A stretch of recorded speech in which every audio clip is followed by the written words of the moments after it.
Good morning and welcome to A Better World with Julann and Fran. I'm Julann. And I'm Fran, and today we have our second Kennish, Meagan Kennish. Welcome, Really? Meagan. Thank you guys Hi, for Meg. having me. Thanks. Can you talk a little bit about what it is you're doing that's making the world a better place? So, I'm currently the operations manager for two PM Pediatrics locations in Westchester, and we service the community and a lot of children and families. And I'm currently mentoring about 52 employees. Wow. So, we are trying to provide excellent pediatric care in the Westchester area. Oh, that's so nice. Yeah. So most of the people that you see are youngsters. Most of your patients are youngsters. Yes, we do ages 0 to 26. Oh, goodness. Are there similarities that you see among them in terms of what they come in to, what they see you to accomplish? They're normally sick or injured. We don't really see any well patients.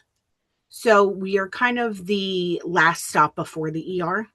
And Oh. sometimes it should have been an ER trip, but we take it anyway. Oh my goodness. Wow. Is it a financial thing that they come to you instead of going to the ER? I think it's just quality of Mm. care. And I think Oh, we're much smaller and there's less of a wait. It doesn't take an entire evening to get care. You're usually in and out within an hour, unless, of course, we have to monitor you and then you stay for a couple of hours. But it's not like the hospital where you're waiting for labs and stuff for hours and hours. They're usually in and out within a couple of hours. Oh, wow. and the Um, offices are beautiful. And Megan's extra patience. Like I hear some of the phone calls. Often she has to speak to parents, and sometimes they're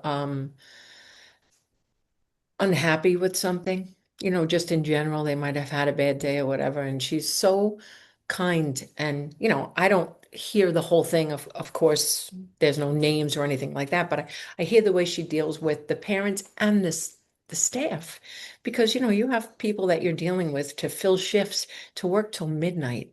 I mean, because mm. that's PM pediatrics. They're open till midnight. That's a lot. And they're very, very busy, right, Meg? How many patients do you see in their offices? Our Yonkers office on a slow day is usually mid 60s, and then we get to about 120.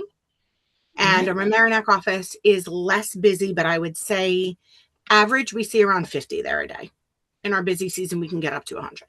Right. That's a lot of sick kids, and parents are on edge, and kids don't want to take meds. And, so you have to have it's customer service at its best, I guess. And You most extreme. Yeah. Right. Wow. And do you wish, I mean, if there were a message you could get out to parents of young children, what might it be? I think this is twofold. I want all the parents to know that we are there and that we provide great care and that we are willing and able to see the children. But also, like my mom had just said, we normally get people at their worst. And this is something that I try to explain to my staff. It's very hard not to take it personally. But we're seeing parents who are tired, who are nervous, who are at their wits' end, and then they get to us and they're definitely not at their best. So I think the message I would like to get out is that we're here to help. And just like them, we all have things on our mind and lives. And of course, we're here to help you. So just kindness. Just be Hmm. kind and try to understand that we're all just trying to help. Right. Oh, that's your mom says that so often. Just be kind. Yes. Yeah. And this is what I try to say when I talk to people about being on the podcast, because everybody's reaction across the board is, well, I don't really do anything to make the world a better place. And I try to explain that it's the little things. It's letting the guy make the turn in front of you when you're driving, or helping somebody reach something, or I don't know, just little kindnesses. Those are the ones that are making the world a better place. Little things like being patient and trying not to be offended when somebody's so angry or scared, or, you know, I don't know. I think these are the things that make the world a better place, one small kindness at a time. Absolutely. And because people are not so used to receiving kindnesses and experiencing kindnesses, when you are kind to somebody and you hold a door open for them, or you say, you smile at them or something like that, that elevates them. And they then might go out and do something nice for somebody else, you know? So it's Yeah. the butterfly effect. You would hope. I wish there was a magic thing that you could say to someone who's having it. I mean, sometimes just enough to say, "You're having a bad day," which I guess you couldn't do that to a parent, like who has somebody who's got 104 fever, you know? And maybe the thing that parents don't do either is give Tylenol or Motrin because they're probably afraid to do that before they get to the doctor. Right? You think, Meg, maybe they don't want to give them anything in case it breaks the fever and then you wouldn't know how sick they were. I mean, I don't know. You think that would be It a happens thing? so much. Yeah, It right? happens so much. And we explain to them at the end of the visit, please. I think one of my nurses says it best. Before you went to the doctor as an adult, would you treat yourself because you're so uncomfortable? You would take a Tylenol or Motrin and you would be able to articulate and explain to the doctor what your symptoms were. It's the same thing when you bring your child in. Make them comfortable because then the visit will go more smoothly. And then you can just tell us what's going on and we'll take your word for it. Yeah. I love that. What was it that inspired you to go into this field? I have been doing this for over 20 years. Mm. Yeah. And I started doing it right out of high school. It was a summer job before college. And then I stayed through, and then it just kind of morphed into what it is now. I did reception, I was a medical assistant, I went to nursing school, and then I took a leave of absence when I was pregnant with my daughter. And I wound up getting into medical management with PM, and that kind of just flourished from there. Oh, well, that's wonderful that you chose to go into such a helping field.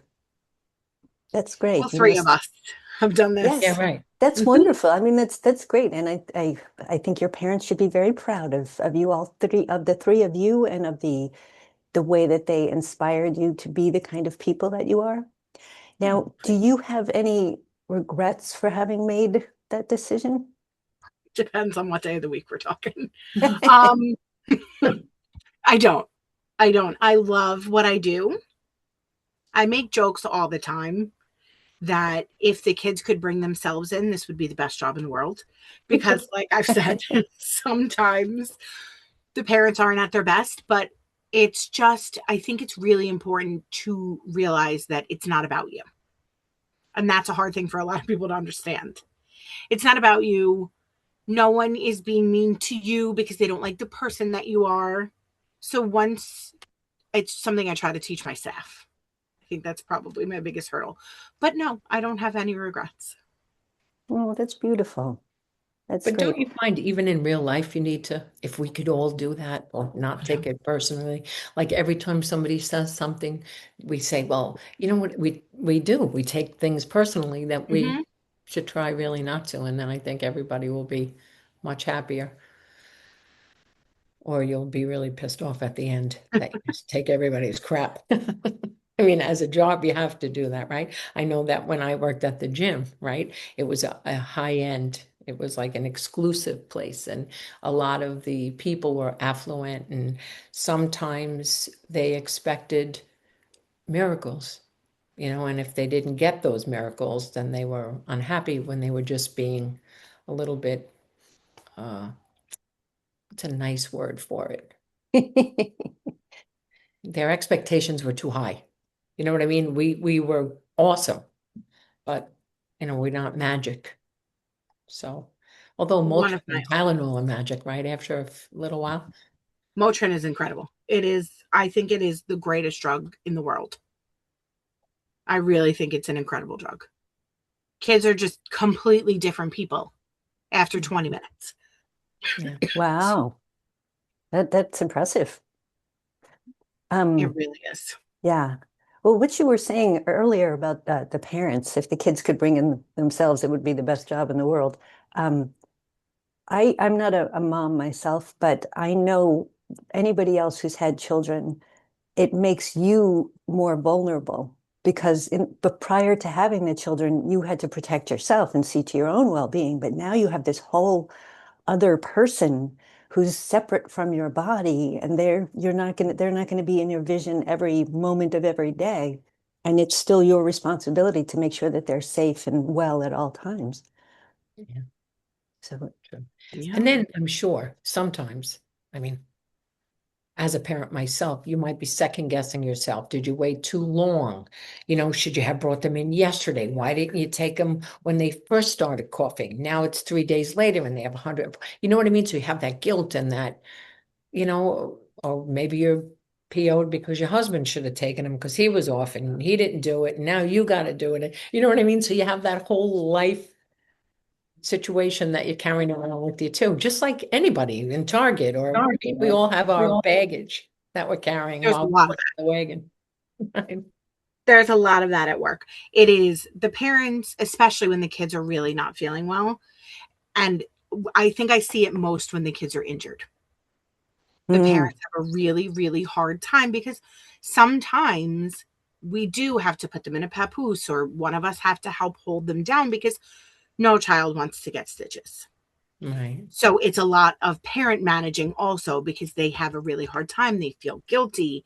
They're worried. And I think we do a really good job of putting parents at ease. Well, that's important. Do you give them the option of holding? Do you want to hold the baby or put it? Yeah, see, that's what happened when your brother got Yes. stitches when he was 10 months old. They gave him Hmm. the opportunity. Do you want to hold him or do you want to wrap him up?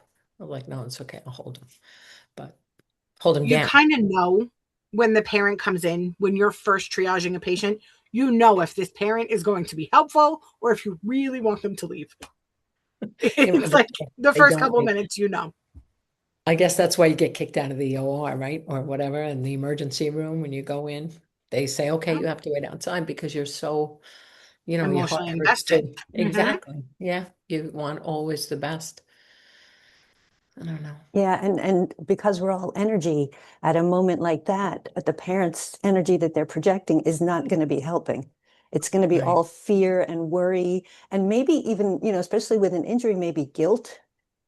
How this Right. injury occurred. I turned my back for a minute and now this thing has Hmm. happened. So yeah. And Wow. that's always the way it is too.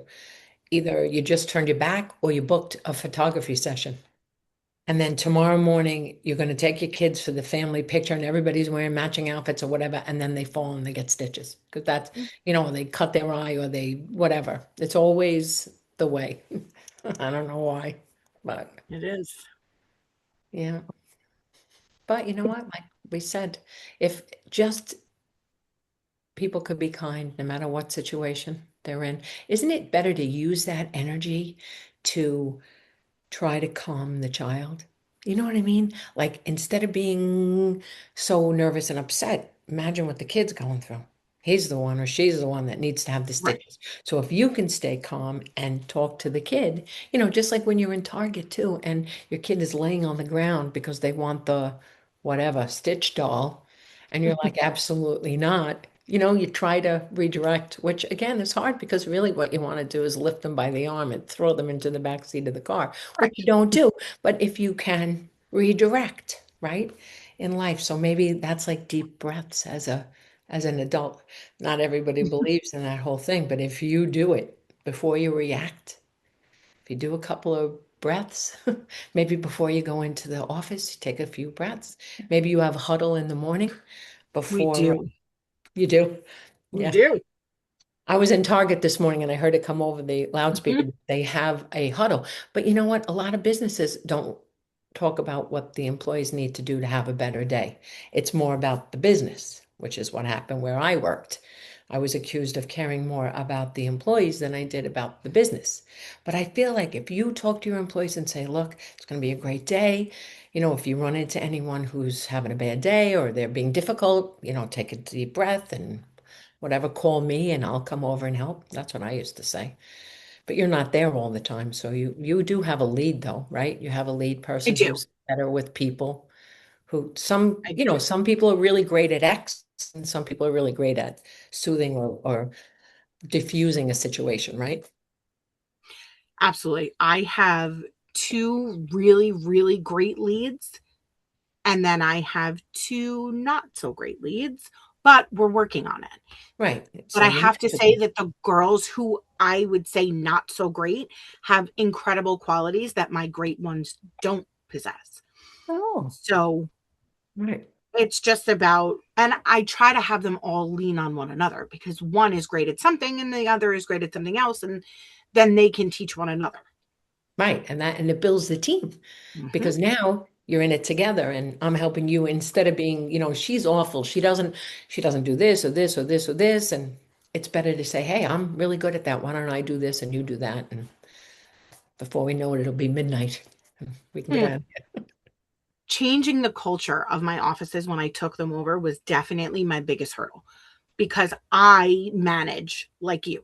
I manage in a way where I Team. put their needs probably before the company needs. And I understand and I lead in the fact that I know that this is your job and not your life. And I want to do what I can to make this a place you want to come to, not a place you dread coming. Right. Because you do a better job if you're Right. happy. Being a team is the only way to do it. I And agree. one of my offices really had a hard time with that. They were so worried about doing extra because then somebody else wasn't doing enough. Exactly. But that's a selfish mindset. It's the same thing that was at the gym. We had a split desk. So the front desk was obviously in the front, and the side desk or the side was the juice bar. So you got tips at the juice bar. When I first got there, one of our main things was everyone was greeted in and out. I like that. Me too. I don't care if you're at the library or you're at a high-end place, you should say good morning, or welcome or whatever. And then the other side made all the juice and the shakes and sold bars and stuff. You got Mm-hmm. tips at the juice bar, but you didn't at the front desk. So to get them to stay at the front desk, nobody wanted to stay there. So people would walk in, there'd be nobody at the front desk. So I said, Right. okay, from now on, we share the tips. That's what we're going to do. We split the tips, whether you're in the front or not. You put Good. them in the jar, and at the end of the night or at the end of this shift, like whatever, you split the Right. tips, and that really helped because then you didn't feel like you were missing out. Then you had a different kind of issue that you had to Right. deal with. And you wanted to stand at the front desk because you don't have to do anything. You got tipped. Right. Well, you still have to do things because that's where everybody came when they had a Right. problem. You know, uh, Imagine you have to deal with someone like they say to you, "Hey, listen, there's a person that takes a spin class every day and they smell really bad, and I you have to couldn't. take care of that. You I have to, remember these conversations over dinner. yeah. Or the No. in the common area, there's someone who stays in the common area naked. No thanks. So could you?" Could you please talk to them? I mean, Mhm. now you have to talk to somebody to say, hey, listen, this is the common area. Well, I'm proud of my body. Well, that's great. You know what I mean? So again, like in every aspect of life, whether you're shopping or everybody's thinking about themselves, Right. now you Consideration is dead. right, And it's awful. exactly. That's why I think one of the most important things in any relationship, whether it's a work relationship or a home relationship, is consideration. Be considerate of someone else. Yeah. Sorry, I took that way offline, but the bottom line is, everybody's got something going on. absolutely. Everybody has something going on. And what you were saying earlier about parents, and I don't think you used the word de-escalate, you used another word, but the Diffuse? diffuse, the energy that the parent puts out, the child Feels. absorbs, yes. And if it's true that children feel their parents' feelings, right? So if you can get yourself to a place, and my mom was really good at this, She was so kind, your mom. So, and but very I don't think, gentle. did she ever raise her voice for him? Yes. To your brothers, I, probably. I well, I managed to get her to get her pretty angry once, but there was probably something else going on. Like one of my other brothers was probably in trouble already, and it might have been a big deal. But She had 10 kids, though. I mean, well, right? Oh There my were 10 of goodness. you. Imagine. yeah. No. One is good. God bless her. No, but she was. I mean, she was soft spoken and kind and just, she was like a breath. You know what I mean? She was just so wonderful. Oh, well, thank you so much. She Um, was. but but but most parents, most parents don't train to be parents, it seems. And some people like you, Julann, and you, Meagan, are very, very good because of who you are at being a parent. And not everyone is. And, often today, and especially as a person who's not a parent, it's wrong for me to say anything critical about the way somebody else might parent. But like yesterday, we went to breakfast, and there was apparently a father and his very young daughter. I would say she was younger than 10. And the whole time they're sitting there watching a movie. They could have been talking to each other, and it was nice she was in his lap, and they were being very affectionate with each other, but they were watching the Aw, movie the whole time. And it was, just talk, get to know each other, ask each other. And I recently heard of a study that there is actually an addictive element to devices. there is. Absolutely. Everywhere you go, nobody's talking. Like we'll go out. I think there should be a leave your cell phone at home or don't bring it to the kitchen. Like Stephen was saying, some of the firehouses, you weren't allowed to bring your phones into the kitchen because you have to, interact with everybody or whatever. I think that's a good idea. But a lot of parents, I guess, especially I've seen, I think maybe the day is so much that when they finally get to sit at dinner, they probably want to have a minute. You know what I mean? I hope that it's something like that and not that they just don't like them, which That would be might be the terrible. case sometimes. No, listen, you're trying. It's not easy. Like I say to Isabella, Mm, she'll quit sometimes before she'll do something. Isabella's my oldest granddaughter and she's 8, Megan's daughter, and she won't do it because she's fearful of it, and just try. But getting back to the parents who are very upset coming into a situation where their child is hurt, it's okay to say, hey, I'm sorry. I'm a little upset too. I'm upset that you're hurt because that sometimes will diffuse it. When they yeah. see that, you know what, we're human too. We make mistakes. We don't always get it right. Sometimes we get upset or hyper or, you know what I mean? It's okay. That will do it. But people don't want to admit that they made a mistake because they're supposed to be the parents, and they don't want to say, better to blame the girl at the front desk than say, hey, I'm too upset. Right. Can you give me a hug? Maybe that'll help me more than a That's what I'm big. going to do, a sign. No, I'm 3 serious. hugs. Take a Right. deep breath. Yeah, that's it. Can I hug you? That's like Theo. Lou would look at us like we Oh, were insane. it doesn't matter. Theo likes to do that. Like Oh, if he's so somebody's funny. crying, he'll like go in and I'm like, you can't, bud. You can't just kiss somebody or hug them or touch them. Right on the lips. No. You have to, no lip kissing, only honeys do that. But you have to, it's so cute to watch. I said, you could just say whatever, Tommy, it's okay, don't cry. You know what I mean? Sometimes you just need a hug. It's true. I went to the dentist and I cried at the dentist because there was a lot of stuff going on emotionally and it just hit me at the dentist office and I started crying. I was talking to the young lady that was helping me and she gave her sister a piece of her liver. You know what I Oh, mean? So we were talking, and her sister passed away anyway, but we had this big conversation, and she said, can I hug you? And yep. then you cried. So she needed it as much as I did. Oh, Sorry. no, it's okay. I know you're remembering, and it's okay. Take your time. But thank you for being there for that person. She did need that very much, and you are a very huggable person. You give off Yes. that Yes. healing energy. And Meagan, may I say, as with the interview that we had with your sister, even though I'm not observing you at work, how delightful your energy is when you're discussing it. It is so obvious to me, even though I haven't seen you there, that you know exactly what you're doing. You are excellent at your job. You're really good, not only with your employees, but with the people who come in. And I just, that must be very healing, that effect that you have on people. That must be a very healing effect that you have on them. Thank you. If you could say that again while I record so that I can send it to my boss, that would be great. Well, I'm just kidding. No, I really do love what I do. I feel very lucky to be able to at least help out my small number of people. And clearly you know what you're doing. And I would love to have someone like you as my superior, because you Yeah. just have that energy. You have that like you're so grounded. You're very like you know what you're doing. You've been doing it for 20 years. I would guess that you've been doing it for even longer than that because you just It seem might, so good Yeah, at and you're it. kind. That's it. Just be kind.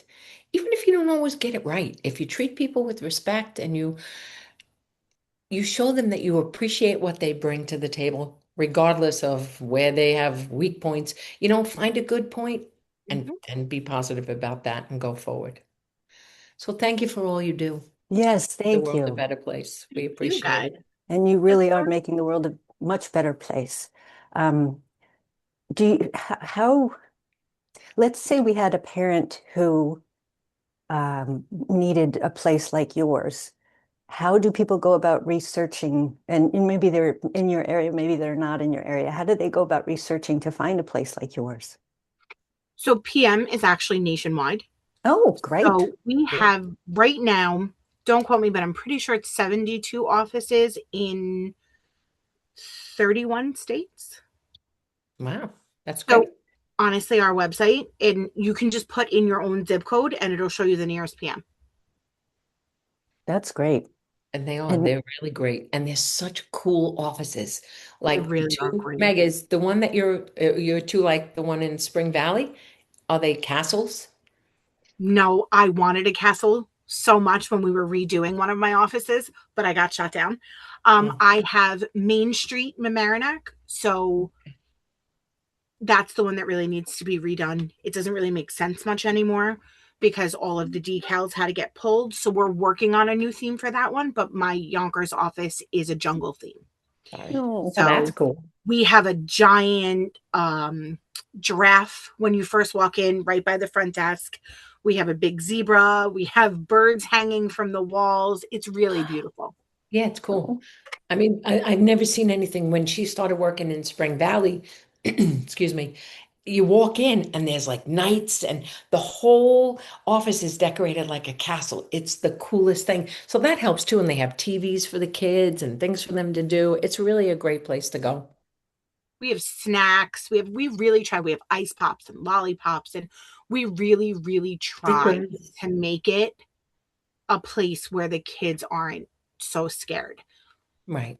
We did a big corporate restructure a couple of years ago, and we came from a place where two guys, one was a lawyer and one was a doctor, and they were like, "Hey, listen, I think we can see a market here for kids. There's no pediatric urgent cares."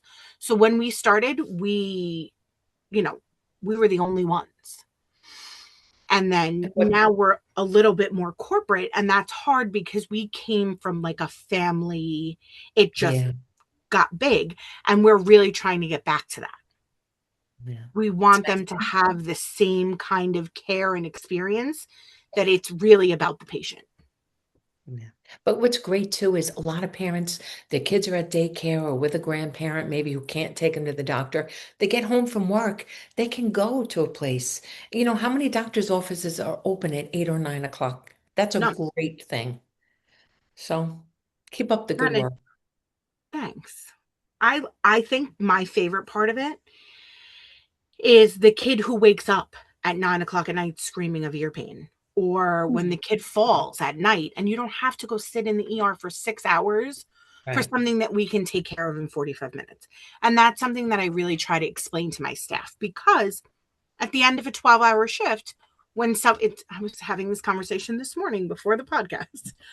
When someone walks in at a quarter to 12 and you're exhausted and you know that registering this patient is going to make you stay a half an hour late and you've already worked 12 hours, just take into consideration that 30 minutes for you is going to save mom and dad 5 6 hours. hours Right. in the ER. And you're helping a kid. And what if it Right. was your niece or your nephew or Right. your child? Wouldn't you want somebody to be kind and help them? Yeah. Put yourself in someone Absolutely. else's shoes. That's the way to go, no matter what it is. Yes. Well, thank you so much. This was a wonderful episode, and I really appreciate you sharing. Do you have any last thoughts you'd like to share? No, thank you guys so much for having me. Thanks for It's being on. We appreciate it. absolute pleasure. And I met your daughter once, and she is delightful too. And You. she's she is already a beautiful person, and she's becoming an even more beautiful person. So bless you all for the way you raise your children. Thanks. Okay. Well, this has been another episode of A Better World with Julann and Fran. Please like and share this video, and what's the other one? Join us next week. Join us next week. That's it. Okay. Thank you so much. So long for now. Bye. Bye.